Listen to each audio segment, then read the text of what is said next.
తరలి రాద తనే వసంతం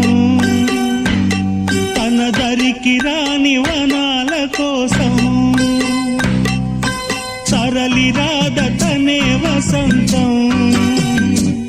తన దరికి రాని వనాల కోసం గగనాల దాకా అలసాగకుంటే మేఘాల రాగం ఇలా చేరుకోదా తరలి రాద తనే వసంతం తన దరికి రాని వనాల కోసం